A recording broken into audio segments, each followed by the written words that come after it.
አዲስ አበባ ከዚህ ቀደም እንግዳ ሲመጣ ካለማጋነን ነው የምነግራችሁ፣ ለአንድ ሰዓት እንደ መንግስት መውሰድ የምንችልበት ቦታ አልነበረም። ማክሲመም ሸራተን ነው። ሌላ ምንም ነገር የለም አዲስ አበባ ውስጥ ይሄን ተመልከት ሊባል የሚያስችል አንድ ነገር የለው። ዛሬ ግን ለሁለት ቀን ለሶስት ቀን ከመጡ መጨረስ አንችልም። እነግራቸዋለን። ማየት ከፈለጋችሁ 4 ቀን 5 ቀን ፕሮግራም ያስፈልጋቸዋል። በአንድ ቀን ስለማያልቅ ስራው ማለት ነው። አይተናል ብላችሁ መናገር አትችሉም። 10% አላያችሁም። መከላከያን አላያችሁም፣ እንጦጦን አላያችሁም፣ ኢንሳን አላያችሁም፣ ማዕድን አላያችሁም። አቃቂ አካባቢ የአቃቂ ሰዎች እንኳን አላያችሁም። በጣም የሚያምር ስራ አለ።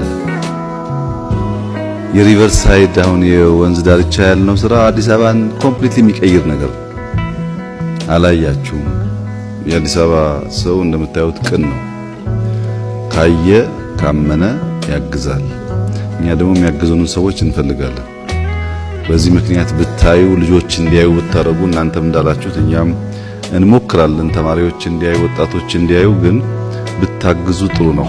በእኛ እቅድ በሚቀጥለው ዓመት መጀመሪያ አካባቢ ይሄ ቦሌ መንገድ ቸርችል አካባቢ የምናየው ቢያንስ 20-30% አዲስ አበባ እንደዛ ይሆናል የሚል ተስፋ ነው ያለን። የምንሰራው በዛ መንገድ ነው። የምናፈርሰው የምናነሳው ካለ ለማልማት ብቻ ነው፣ ሌላ ዓላማ የለውም። ከዛ ውስጥ ዘር፣ ሃይማኖት አታስገቡበት። አዲስ አበባ ውስጥ ያለ ማንኛውም ነዋሪ ማንኛውም ኢትዮጵያዊ ሳይሆን የውጭ ዜጋም ጭምር ደስ ብሎት መኖር አለበት። እኛ የምናምነው እንደሱ ነው።